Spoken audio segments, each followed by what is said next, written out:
A mature industry often has a well-established quality management system. Sometimes, these rules act more like barriers for companies. Germany-based Compro has come to China with the goal of providing Chinese automakers and suppliers with services to align with the quality management standards of European and American markets. Bridge News met the company's representative, Stephen. So in his view, what challenges does the Chinese automotive industry face in terms of quality management as it seeks to expand its exports? We know what is needed in the European market regarding quality management, quality systems, what kind, let's say, of approvals has to be done and requirements have to be fulfilled if you would like to enter the German or European market. I think the whole quality process from the final product over the process running, the process implementation, the equipment of the machining and the step before of the metrology equipment. For all these steps, the European market have their own specifications and rules.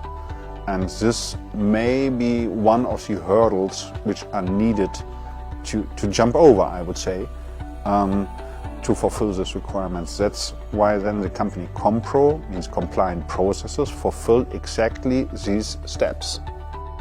The development of electric and smart vehicles is broadly transforming the automotive manufacturing process.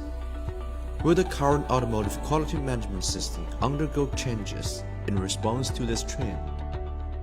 Well, the IATF 6949 is like, I would say, you said, like a rule book. It's really describing the, in general terms, quality management requirements in the automotive industry. Maybe there is some requirements for adaptation for EV, but also especially autonomous driving. Autonomous driving is very, let's say, you must trust the system, you must trust that everything is working fine, it must be reliable.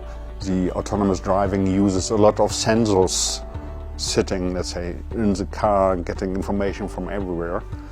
And these sensors must be clearly qualified. This is one point, that's important. But also the data communication. I think this is a very strong and important part. And to capture this data more or less in real time, and it has to happen in real time. So all these data which are received and needed for autonomous driving must be very reliable so everybody can trust it, because the risk is too high if something is going wrong with that. Chongqing is a city with a mature automotive industry chain.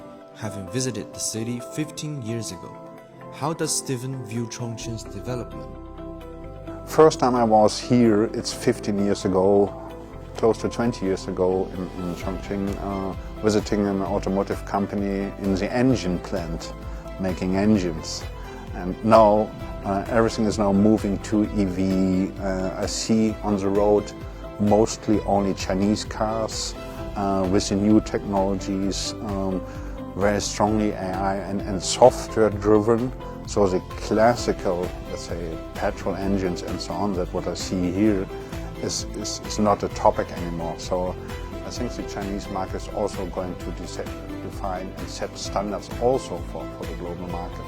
Chinese market is fast, very innovative, using a lot of AI. I think Germany is well known for stability and quality.